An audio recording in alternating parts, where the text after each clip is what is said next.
Welcome to Brighter Morning with Bhoe. We're glad to have you. Please join us. Our numbers are 609-6283 if you want to call, or 609-6284 if you wish to call us this morning. Thank you very much for watching. Brighter Morning with Bhoe comes every morning 6 a.m. to 8 a.m. on MultiCultural Television and U97.5 Hot Like Pepper Multicultural Radio. My name is Bhoe Tiwari. This morning we have an excellent program for you. We are going to talk, first of all, with Mr. Vivek Charran, who is the head of the San Juan Business Association. San Juan Business Association, because they are both men and women, of course, in the business community there. And we are going to also talk later to Ms. Zakia Uzoma Wadada, who is the current head of the Emancipation Committee. As you know, August 1st, we will be celebrating emancipation in Trinidad and Tobago. That's a national holiday. And we will talk to her a little bit about what is happening and where the celebration, how the celebrations are coping with COVID and what they are doing, and some other issues related, of course, to those, to this celebration. But this morning, before we get on to Mr. Charran, I just want to say that, as you would have heard, Chanel Alceran on the news, they are talking about the COVAX facility and the vaccines that have gone to the Bahamas. And she also outlined that vaccines have come through the COVAX facility to other countries in the Caribbean, including our own. I want to say that personally, I am very unhappy with how the COVAX facility has worked and the role of PAHO and the World Health Organization in this matter. I am not casting blame on anyone or any institutions, but I'm very unhappy with how this has worked. We were supposed to get 100,000 doses. They made that commitment to the Prime Minister and the government of Trinidad and Tobago. We got 33. We got another 33. That's to say 33,000. And we were supposed to get the final 33,000, which we never received. And this is now postponed to August. And I cannot understand how a World Health Organization operating in the world as it is supposed to, which was meant to intervene in the process and manage the process to make sure that countries which were not producing the vaccine got enough vaccines, because this COVID crisis is one in which vulnerability anywhere creates vulnerability everywhere. We have seen that. And in the manner in which they have been able to acquire the vaccine and to distribute the vaccine, I find it very, very unsatisfactory for a world body and for a hemispheric body. And I make no apologies whatsoever for saying so. Now, it may be argued that the problem was the manufacturers. It may be argued that the problem was that they negotiated a small price for the vaccine, and the companies could found out later that they could sell at higher prices everywhere because there was such a high demand. It may be also that the big countries did not distribute the vaccines as they were supposed to, that is to say, passing it over to the COVAX facility. All of this we need to understand, and we need to understand the dynamics of it. But what I am saying is that this world organization, which was supposed to work, and this hemispheric organization, which is supposed to work on behalf of mostly developing countries, really, because that is where you need the transfer from the developed to the developing world. It has not worked, and it has not worked for Trinidad and Tobago, and I am very, very disappointed in that. And I would be happy to talk to people from PAHO and from the World Health Body to find out what really is the issue, and if they have a leg to stand on, I would have to have an explanation that is satisfactory and rational that can make sense in this situation. Because, you know, we have a situation emerging now in which the President of the United States, I looked at him yesterday on CNN, is urging everybody to get vaccinated because you have an anti-vax problem in the United States. And you also have a problem of vaccine hesitancy and you might say nonchalance about getting the vaccine. And this is a problem in the United States, especially in the southern states of the United States. In the US, with the kind of right-wing and left-wing politics that goes on there and the acerbic nature of the relationship between the Republican supporters and the Democratic Party, you have the additional role of politics there. But the end result is that basically, you know, he's trying to get people vaccinated in the United States. And industry, big industry in the United States have already taken a decision, get vaccinated if you want to come to work. And that's your business if you don't get vaccinated. Our policy is, you know, get vaccinated and you can then come to work. So a kind of hard line is emerging. The President of the United States, Mr. Biden, is still trying persuasion, but he has also decided that all federal workers will be vaccinated or else they have to take a test every week. And so that means that it's coming down on the side in the United States of creating the conditions in which people have to be vaccinated to work. Now, the reason I'm raising this in relation to the COVAX facility is because around the world, the other issue is emerging. And that issue is the right to travel and access to travel opportunities to other countries. In Europe, they are determining that you have to be fully vaccinated in order to travel to Europe. In the United States, we may get to the point where they may ask for full vaccination in order to travel to the United States.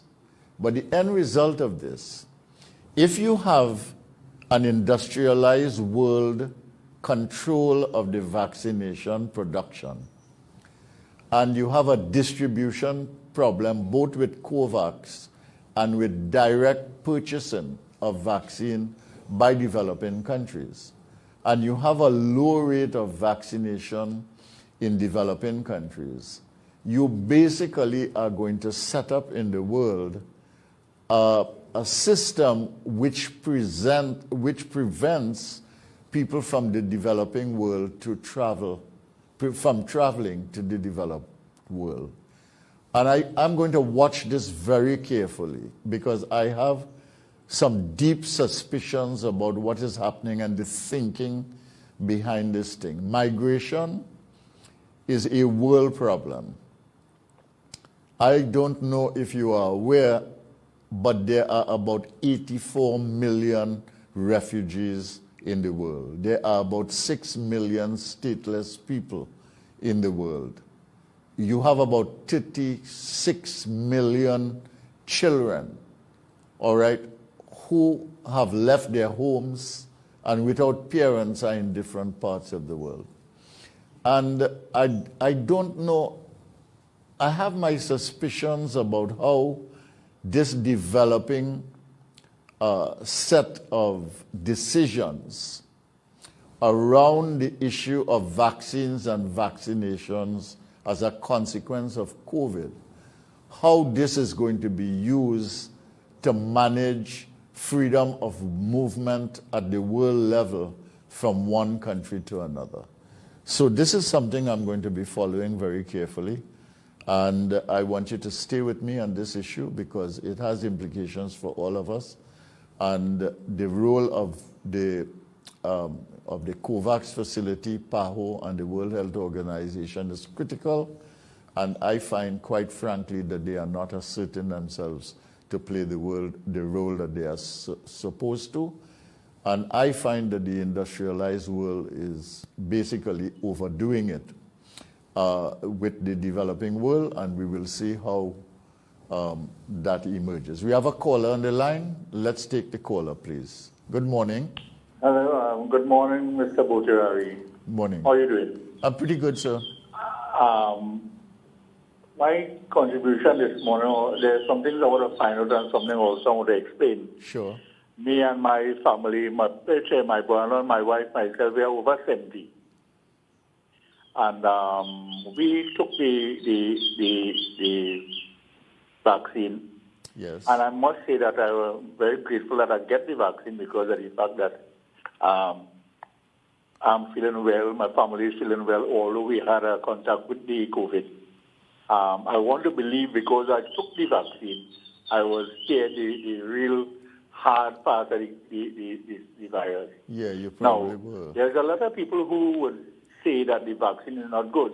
But judging from what we see and what we hear and what we know about so far, to every one person that they say that the vaccine is not safe, I would bring 10,000 to say it's safe.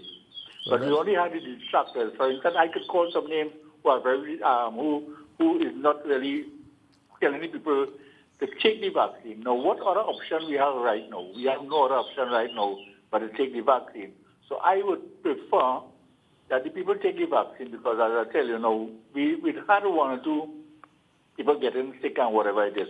Maybe, you don't know, maybe they got sick just so if they didn't have the vaccine, they didn't have the virus, they get sick, you know what I mean? But the thing I would encourage people to take the vaccine because, as I tell you, me, my wife, and my brother over 60, and we had COVID. We had the COVID, and believe me, when we took the vaccine, it was as if though we just had a little slight flu. There was nothing to it otherwise. No pain, no. Well, we had a little a flu, like a little scratch cough or whatever you call it. Another thing is that I would encourage the people to take the vaccine, and I think that because of your following, we will get a lot of people to understand what we're saying this morning. Also, Mr. Tiwari, I would like to find out, on a positive note, is it true with the Canadian Embassy, with the government of Trinidad and Tobago, is without anything outside there, whether it is possible or not possible to travel to Canada with or without the vaccine? Now, we hear things outside there that people saying you can't go to Canada because of the fact that you take the Sinopharm, what they call it. Is it true? Is that just a myth? Is it just an old talk? Is it just because the social media thing? Or is it true that the Canadian Embassy or the people in Canada send out a release stating that? Or is that we just old talking? Listen off here and have a nice day, sir. Yeah, well, first of all, thank you for calling. We're very grateful for that. We'd like to get feedback. Secondly, I want to say congratulations on taking the vaccine and having your family taking the vaccine and encouraging people to do so as well. I am for the vaccine. I don't see how else we can protect ourselves, especially with that Delta variant inevitably coming to Trinidad and Tobago. And if you have large numbers of unvaccinated people in your country, what happens is that that variant, which catches very quickly and moves from one person to another. This morning I heard that one infected person, unvaccinated, can infect 9 people in a matter of, simply by coming into contact with them. The spread rate is that heavy. So I would advise everybody to get vaccinated. It is good for you, it is good for your family, it is good for the people that you work with, it is good for wherever you go in the community, whether you go to the grocery or the drugstore. You don't want to be a spreader of disease. And finally, it is good for the society. If all of us get vaccinated, it is not that we won't get sick, but we won't die from an infection. And that is an important thing. I want to live, and I think all of you want to live. So I would think that that is important. The second issue, which is the travel issue, I am not sure what the reality is for Canada. Canada opened its borders to the United States for people, that's to say for Americans who were vaccinated. And they did not put a restriction on what kind of vaccination, but most of the vaccinations in the United States have been with vaccinations produced in the United States, like Pfizer and Johnson & Johnson, etc. Okay? So that is one thing. The second thing is that, yes, that there have been some releases and positions by countries about what vaccinations are allowed and what are not allowed. I don't think that those things are final yet. I think they will have to be negotiated. And certainly there's an embassy in Canada here. The government of Trinidad and Tobago represents the interests of the people of Trinidad and Tobago. And I imagine those things will be negotiated. The diaspora in Canada of Trinidad and Tobago people and relatives is immense, given our size. So per capita it is quite significant, and I would think that reasonableness will prevail. The final issue that I want to say on that is that Sinopharm has been approved as a vaccine to be given by the World Health Organization. And I do not see how, this is another issue that I'm going to track. I do not see how the World Health Organization can give approval to a vaccine. A country then uses it because it is the only one available to it, because it is not getting the vaccine from anywhere else, which has been our case. And you then arbitrarily, as an industrialized country, determine which vaccines that you are going to allow and not taking into account what has been approved by the World Health Organization. So my question would be, in a situation like that, what is the use of the World Health Organization and its decisions about what vaccines are acceptable? And I'm going to keep on these issues because I am very suspicious, as I said, as to what is happening globally with the vaccine manufacture, distribution, the licensing to produce, and ultimately the availability of vaccines to developing countries, and what it ultimately will mean for the issue of international travel to the industrialized world. So this is something that I'm going to be watching very carefully. And I want to thank you for the contribution that you made, caller, and for taking the vaccine, and for the important question that you asked, which affects everybody in Trinidad and Tobago who has a relative in Canada or who might want to travel to Canada for business or for pleasure purposes. Thank you very much. So do we have Mr. Charran on the phone? All right, let's talk to Mr. Charran. Good morning. Hi, good morning. I'm fine. Thank you very much for having me on the program this morning.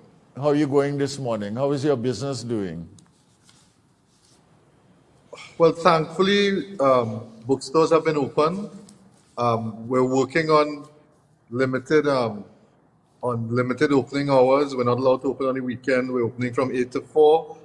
But it's less of a struggle than it has been, but it is still a struggle going forward. As you know, schools are closed, so it's a difficult time.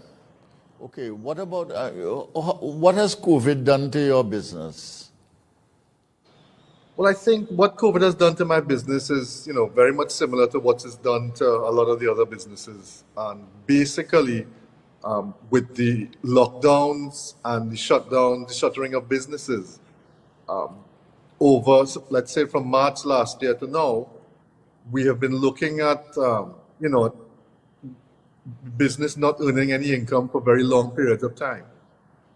It's been, exacerbated in a sense when you look at the fact that schools have been closed. Educational institutions are no longer in any sort of physical operation. It's all been virtual for some time now. And that has also meant that the normal seasonal type of business that we would have had, which would have been people coming in and getting their kids ready for school, buying a basket of goods and so on, other than books, there are many other things that parents have to buy for their kids to go to school. That has not happened for, what is almost 2 years now, from the academic year starting September last year to possibly the academic year starting September this year. We are hoping with bated breath that the government would announce, as what they said, that the Pfizer vaccines may come in August, that secondary school children may be able to access those particular vaccines and make it a safer environment to go back to school. But one of the problems with schools is that schools in itself are microcosm. They're micro ecosystem. And when you look at schools being closed, it has affected many, many people and many stakeholders, quiet, silent stakeholders, other than teachers and students and parents, that have been greatly affected by the closure of schools and daycares and preschools. There are people who cleaning staff, there's security, there are people who run the cafeteria, there are people whose entire business in a small sense was dropping kids to school every morning. All those things have shut down, and all those people are now in a situation where they are earning absolutely no income. And that is the key thing here. The key thing was that during the lockdowns, we felt it was, not equitable, particularly with the distinction between essential and non-essential, because while certain businesses were booming, other businesses, were slowly dying. And that situation continues to happen. When I look at bars, when I look at what's happening with restaurants, now with gyms and daycares, not daycares, spas, hairdressing salons, it's been a very difficult and long period for them to be without any sort of income. And the stories that come to me as the head of a business chamber and as someone that knows a lot of people, obviously family businesses and so on, it's quite distressing. We're looking at people being shut out of premises. We're looking because, the arrears in their rent has reached a stage where they simply cannot pay. And the landlord is saying, well, if you cannot pay, even though you have not been operating for so many months, you have to leave. And then they get locked out of the premises, and then they're in a panic state. What do I do? Where do I go? How do I access the money to just get back in to clear my stuff? And even though many landlords have given some sort of concession, whether it's 50% or 25%, the fact is that people still have to pay, and it becomes increasingly difficult when you have to pay for a business that has been shuttered and you're earning absolutely no income. Well, most businesses have expenditures on fixed costs, and when you cut their income off entirely, you have a problem. In addition, you have the inventory situation, and secondly, a lot of this stuff is imported, so you owe people money in foreign exchange abroad as well, and they are demanding their money. They don't understand what foreign exchange shortage is. They don't understand. They are not as sympathetic as you would like them to be with the lockdowns and what it's doing to your business. So, it's very, very stressful to the business person, isn't it?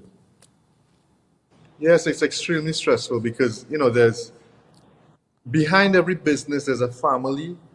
And that's the truth. There are people behind the business. And the income that is earned allows you to run your business. But after that, you also have to see about your own life, the life of yourself, your family, your living expenses, your children. And what happens is that after you start to falter with the running of the business and the business operating expenses due to the lack of income, then that carries on to your own personal life. And then your personal life becomes difficult. There's a sense I felt that decisions were taken and that all business people have so much money in savings and so much money behind the scenes, and they can live off those savings. I have actually spoken to people who have said to me, well, what's the problem? You run a business, you can take a hit for a year, or you can take a hit for so many months. At the end of the day, it's lives over livelihoods, but it's not that simple. It's never been that simple. Yeah, because there's a lot of people don't correct, really understand how business how a works business runs. and how you Correct. manage from month to month and how what cash flow means, what liquidity means. And they really don't understand. They think business people have plenty of money and they're just doing this to make a profit and that's that. And a lot of money sitting down. So what it is if you close for a couple of months, no big deal. Right, you can just live off the money, and that's and for a business person, that's it's laughable in a sense, but it's also extremely distressing because that's really not the situation. You mentioned cash flow. because the business person can't understand how you don't understand, but the person doesn't understand what the business person is going through. So right, but it also shows that at this it also shows at this point in time that critically there's a disconnect between small business, small and medium businesses.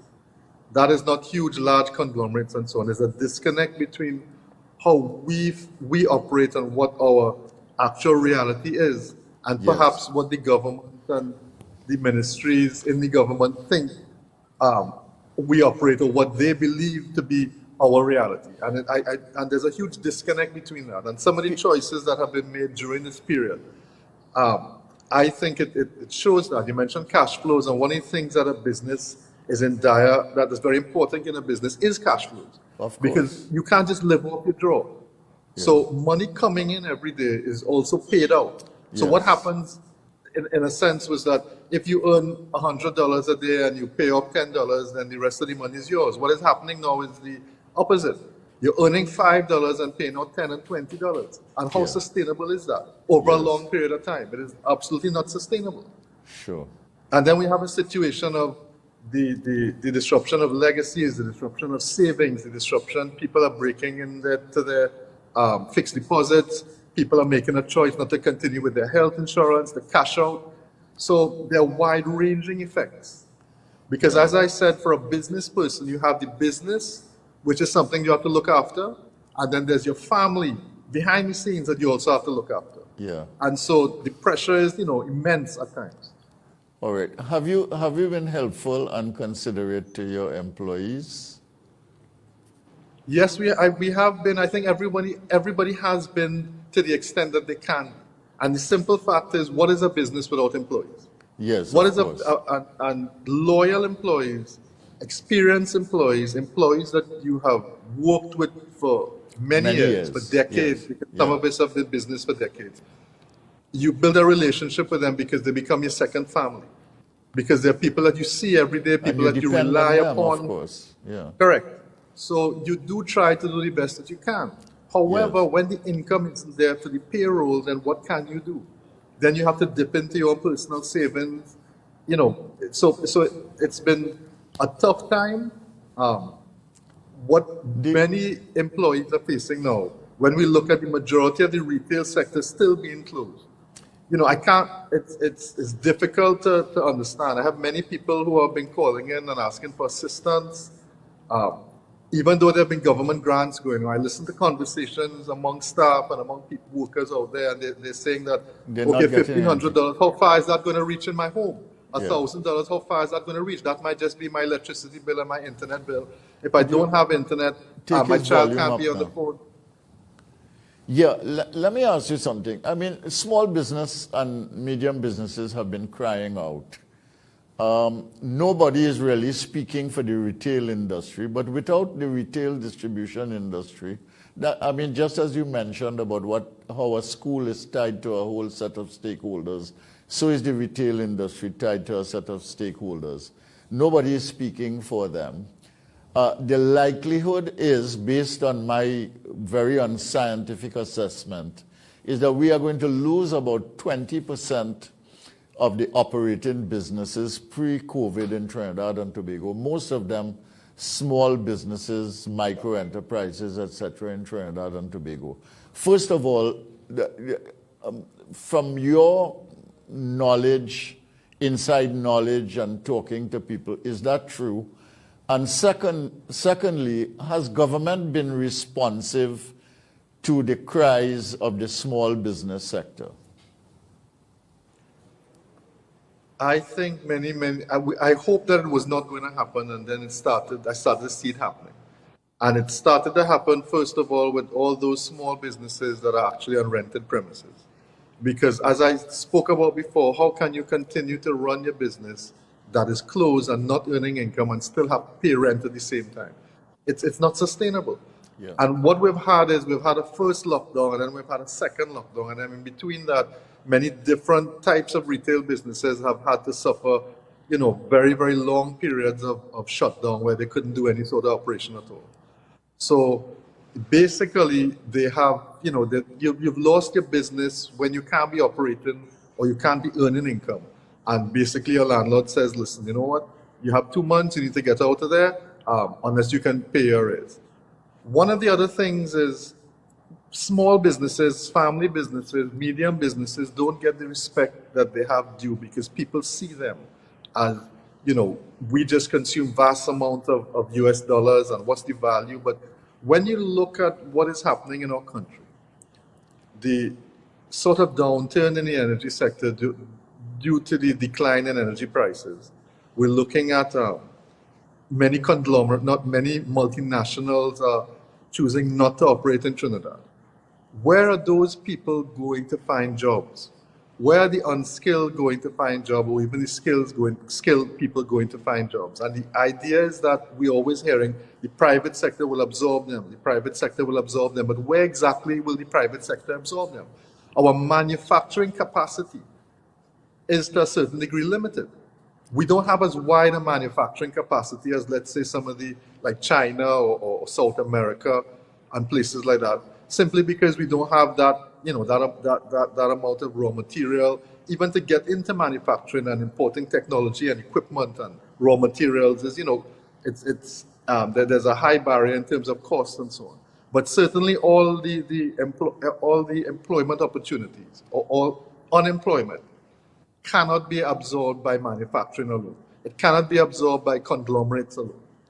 So therefore, the large preponderance of small and medium businesses across Trinidad and Tobago, that is where people find jobs and find work.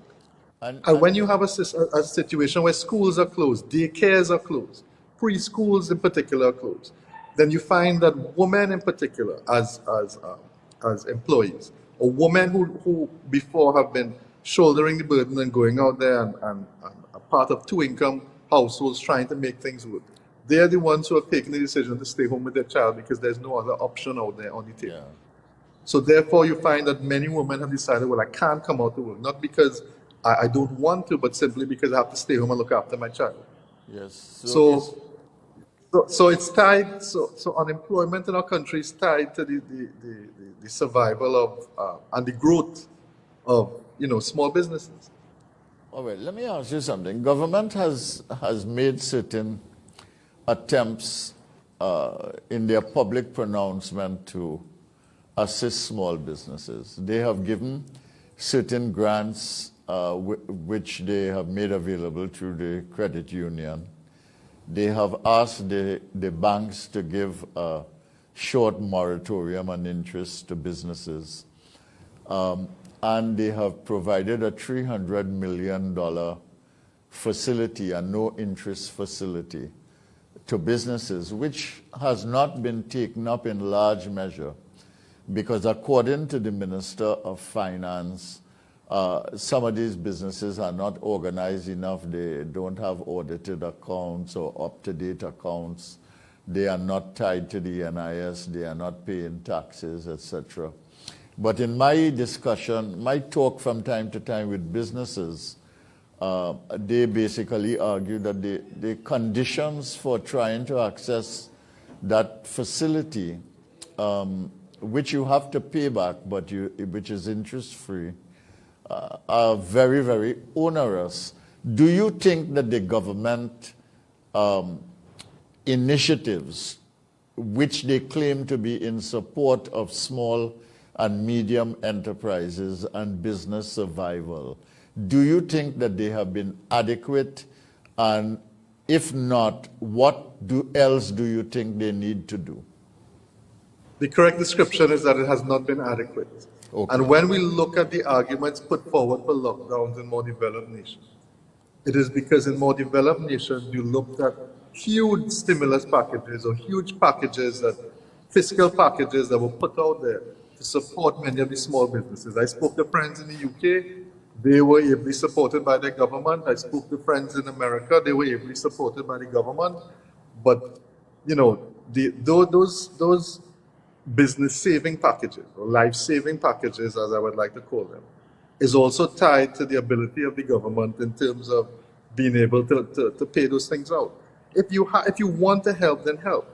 How can you help and then hang it out of the reach of the people that you want to help? And that is sort of what happened with the that $300 million package or assist facility that we were asked to, and then saying that you don't have your audited accounts and so on for small and medium businesses. That never stopped them from getting loans from the bank.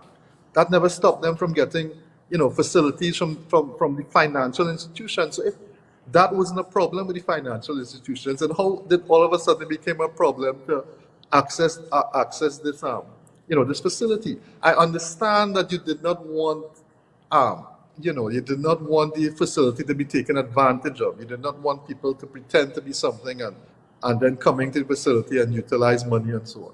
But the reality is that there were other ways in which to design the facility so that more people can access it and access it at a level at which it is productive to them and will help them to stay afloat during this period of time, during which they are closed due to no fault of their own. Yeah. The second thing is that the moratoriums that were offered by the banks turned out to be quite a burden for many. And after you took a moratorium at one time, you certainly cannot then go back and take a moratorium at another time. Yeah, because the bottom line with the banks is what your personal at the end of 3 months. Yeah. Correct, but other it's than that, at the end of postponed. right, and then what happens at the end of that 3 months? At the end of that 3 months, you are now paying an increased installment. Yes. So you haven't really, no one has really said, and you see that's the thing about what businesses had to endure and what they had to suffer during this period, that they were not really given anything. There was the sense that things are being done for them, but in a real sense, nothing was given to them. Yes. Even with concessions on rent and so on, nothing was given to them. Even with the moratorium, nothing was given to them. There was always the sense that, listen, what we give to you, you must pay back. And then when this facility came on board, we had a similar situation with you can access this facility, but you have to have this. How can you get those things done at this particular time in COVID? You understand? So a lot of it didn't make sense. And if the purpose of a facility is to help people, then again, I would say then find a way that they can access it so that it can help them in a real way. It's not, you can't hang something out of somebody's reach and says, listen, this has been done and it's there for you, but there's no way you can access it in a real way. What would you say? So it's quite frustrating. What would you say to a government position which argues that, look, we have to help people who are poor and can't help themselves, and we have to make sure that they have food. We don't want to have hunger at the table. And we can't really give a handout to business too, because business can help themselves. What do you say to that kind of thinking? Well, businesses were never asking for a handout. Businesses were always asking since the last lockdown to let us come out and do business. Let us find a framework. Let us find some way in which we have not been disenfranchised by being called non-essential while we watch non-essential businesses boom. We have always been asking, I myself, since last year, let us come back out. Let us find a way where we can simply come back out so that we can earn some sort of income. But that didn't really happen. And the government has also come out and said, that we don't have the financial resources. So you can ask for these things, but quite simply, we do not have the financial resources. So that is why so many businesses put the thrust between vaccination. Because it was said that vaccinate to operate, but then if we get to a certain amount of vaccinated people in Trinidad and Tobago, then we can reopen the economy. So the only thing that's going to save businesses at this time is the reopening of the economy. the retail sector. You are all for reopening then, and you have been very, very aggressive in your support of the mass vaccination drive, haven't you? Let's look at you getting involved here, I think, at Diwali Nagar. And let's look at a clip of you. Can we see Mr. Charran?